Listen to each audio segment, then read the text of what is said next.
Small doses powerful healing అదే homeopathy. Welcome to I dream. నా పేరు లుంబిని. ఈ రోజు మనతో పాటు హోమియోపతి డాక్టర్ చేతన్ గారు ఉన్నారు. Let's talk to him. Hello sir. Hello madam. Sir, ఈ షుగర్ పేషెంట్స్ కి నార్మల్ గా ఒక్కొక్కటి కొత్త కొత్త సమస్య వస్తూ ఉంటది. ఇప్పుడు సీజన్ మారుతున్న కొద్దీ కొత్త సమస్యలు వస్తూ ఉంటాయి. ఇప్పుడు అరికాలలో మంటలు గానీ, లేదంటే కాళ్ళు చేతులు తిమ్మిర్లెక్కడం ఇలాంటివి వస్తూ ఉంటాయి కదా! సో అప్పుడు ఎలాంటి జాగ్రత్తలు తీసుకోవాలి ఆళ్ళు? కాళ్ళు చేతులు మంటలు షుగర్ వ్యాధిలో సమస్య కాదు. అది పర్మనెంట్‌గా అయిపోతది అట్లనే. హ్మ్. హ్మ్. ఎన్నో సార్లు. దాన్ని డయాబెటిక్ న్యూరోపతి అనేసి చెప్తారు. ఓకే.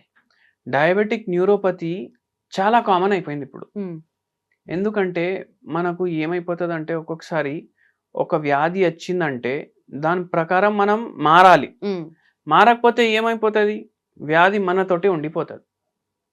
ఇప్పుడు హోమియోపతి ద్వారా షుగర్ రివర్స్ చేసుకోవచ్చు. హ్మ్.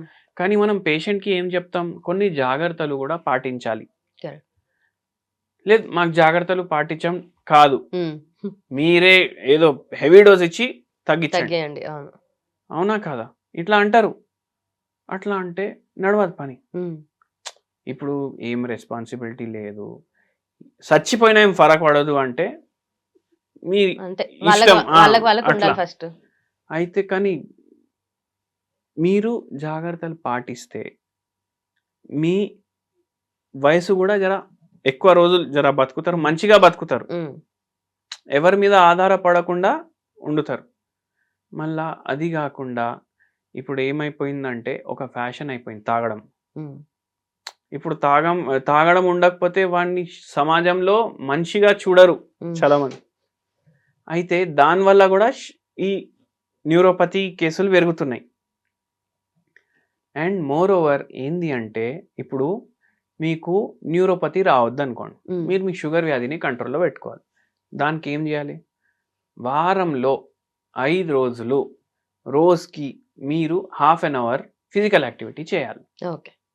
ఇప్పుడు కొందరేమంటారు ఫుల్ డే పని చేస్తా నేను. హ్మ్. ఫుల్ డే పని చేస్తా. ఏమైతది? ఫిజికల్ యాక్టివిటీ అయితదా? కాదు. కాదు. మీరు ఫుల్ డే పని చేస్తున్నారు. ఆఫీస్‌లో పని చేస్తున్నారు. ఏం పని చేస్తున్నారు? కీబోర్డ్ మీద టైపింగ్ చేస్తున్నా. అది హ్మ్. కూడా ఎక్సర్‌సైజే గదా! అనేసి అంటారు. కొందరేమంటారు 5, 6 గంటలు వంటింట్లోనే పోతాయి మాకు. అది కూడా ఫిజికల్ యాక్టివిటీ కాదు. హ్మ్. ఫిజికల్ యాక్టివిటీ అంటే ప్రాపర్ ఫిజికల్ యాక్టివిటీ. మీరు నడవండి, జాగింగ్ చేయండి, స్విమ్మింగ్ చేయండి. ఇటువంటి ఫిజికల్ యాక్టివిటీ పెట్టుకోవాలి. మళ్ళీ అది గాకుండా 8 గంటలు పడుకోవాలి. హ్మ్. 8 గంటలు పడుకుంటే ఏమైతది? ఏమైనా డ్యామేజ్ అయింది బాడీలో. అది రిపేర్ అయితది. ఇప్పుడు మీరు చూడండి, మీరు పడుకుంటారు రోజు. జ్వరమొచ్చింది. హ్మ్. జ్వరమొస్తే ఒక 5 రోజులు ఉంటదనుకోండి. డల్ ఉంటది శరీరం.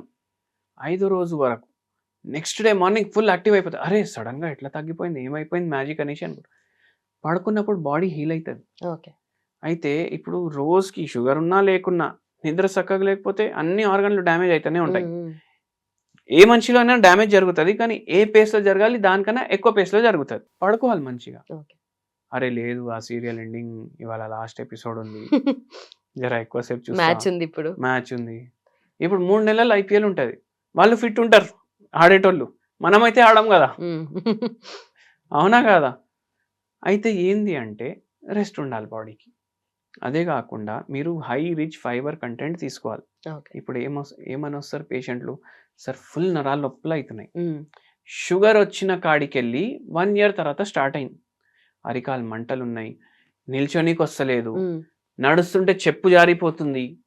చెప్పులుందా లేదా అర్థమైతలేదు ఒక్కొక్కసారి నడుస్తుంటే. హ్మ్. హ్మ్. అంతా స్పర్శ లేకుండా. స్పర్శ లేకుండా హ్మ్. అయిపోయింది. మళ్ళా చేతులు లాగుతున్నాయి. చేతుల్లో మంటలైతున్నాయి. చేతుల్లో ట్రిమ్మర్స్ ఒస్తున్నాయి. ఇన్ని ప్రాబ్లమ్స్ అయితాయి. చక్కర్లొస్తాయి. ఎందుకైతున్నాయి? న్యూరోపతి వల్ల అయితున్నాయి. హ్మ్. అవునా కాదా? ఓకే. షుగర్ వ్యాధిని కంట్రోల్‌లో పెట్టుకుంటే ఇవన్నీ కావు. మళ్ళా మనం ఇంకోటి కూడా అంటాం. కంట్రోల్‌లో పెట్టుకోండి. మళ్ళా పూర్తిగా తగ్గినాక మళ్ళా తినొచ్చా అన్ని అంటే, హ్మ్. అరే అవి తిన్నారనేసి ఇట్లా అయింది కదా మీ హాలత్. ఓకే. అయితే తినకండి. తినకపోతే ఏమైతది? ఏం కాదు. తింటే ఏమైతది? మన అందరికీ తెలుసు. అయినా తింటాం. అవునా కాదా? హ్మ్. అట్లా. ఓకే. అయితే కొంచెం జాగ్రత్తలు పాటించాలి. ఈ నొప్పులు, తిమ్మిర్లు, మంటలు ఇవన్నీ ఎందుకైతాయి? నరాలు చచ్చుబడిపోతాయి. హ్మ్. అయితే అవి అవ్వకుండా మన చేతిలోనే ఉంటది మొత్తం ఓకే. చూసుకోవడం. ఓకే. ఓకే. అయితే ఫైబర్ రిచ్ ఫుడ్స్ అన్నారు గదా! వాళ్ళు తీసుకోవాల్సినవి. ఏం తీసుకోవచ్చు ఎక్కువగా? ఇప్పుడు ఫైబర్ రిచ్ ఫుడ్ అని నేను చెప్పిన. ఇప్పుడు ఫుల్ ఆకలి అయితుందనుకోండి. హ్మ్. ఫుల్ ఆకలి. ఇప్పుడు డైలీ 12:30కి లంచ్ చేస్తారు. 2:30 వరకు మీకు లంచ్ దొరకలేదు. ఫుల్ ఆకలి అవుతుంది. మీ మైండ్‌లో ఏమేమి ఫుడ్స్ తిరుగుతాయి? జనరల్‌గా మీరు చెప్పండి. అంటే మంచి స్పైసీ ఫుడ్ తినాలనిపిస్తది ఏమేమి కదండీ. తినాలనిపిస్తది? సాంబార్ రైసో లేదంటే చికెన్ బిర్యానీయో ఇంకా ఇలాంటివి. చెప్పండి. చికెన్ రోస్ట్ అండ్ రైస్, ఆ! ఎగ్ కర్రీ ఇట్లాంటివి. ఇట్లాంటివి. ఎక్కువ వేడి వేడి మంచి మసాలా వేడి వేడి మసాలా అట్లా. వేడి, హ్మ్. నూనె, గీనె మొత్తం ఫుల్ టేస్టీ ఉండాలి. హ్మ్. ఇవి తినొద్దు. ఇవి ఇవి తినొద్దు. తినొద్దు. ఎందుకంటే ఇది అన్ని స్పెషల్‌లు గదా! ఇవన్నీ. హ్మ్. హ్మ్. ఎప్పుడో ఒకసారి తినాలి. ఎప్పుడో ఒకసారి అది. కానీ మనం స్పెషల్ ఏమో మంచి ఫుడ్‌ని చేసేస్తాం. నిజమే. ఇవి రోజు తినడం అలవాటయిపోతది మనకు. దీంతోటి గ్లూకోజ్ స్పైకులు పెరుగుతాయి. ఇప్పుడు రోజు ఎట్లా తింటాం? టిఫిన్ డబ్బా ఇంటికెళ్ళి పట్టుకొని వెళ్తాం ఆఫీస్‌కి. హ్మ్. అర్రే! జర్రా లేట్ అయిపోయింది గదా! ఒక పని చేద్దాం. ఇవాళ ఇది వదిలేద్దాం. స్విగ్గీలోనో, జొమాటోలో ఆర్డర్ పెడదాం. వస్తది మంచిగా ప్యాకింగ్‌లో అది ఓపెన్ చేయంగానే ఇట్లా అరోమా వస్తది. ఆ అరోమాకి అది నేను కూడా చేస్తా. ఎవరైనా చేస్తారు. రోడ్ మీద పోతుంటామా? హ్మ్. ఏదో హోటల్ కనిపిస్తది గదా! ఆ హోటల్ దగ్గర బిర్యానీ ఉందనుకోండి. హ్మ్. బిర్యానీ అంటే గల్లీ గల్లీకి బిర్యానీ ఉంటది ఇప్పుడు. అవును.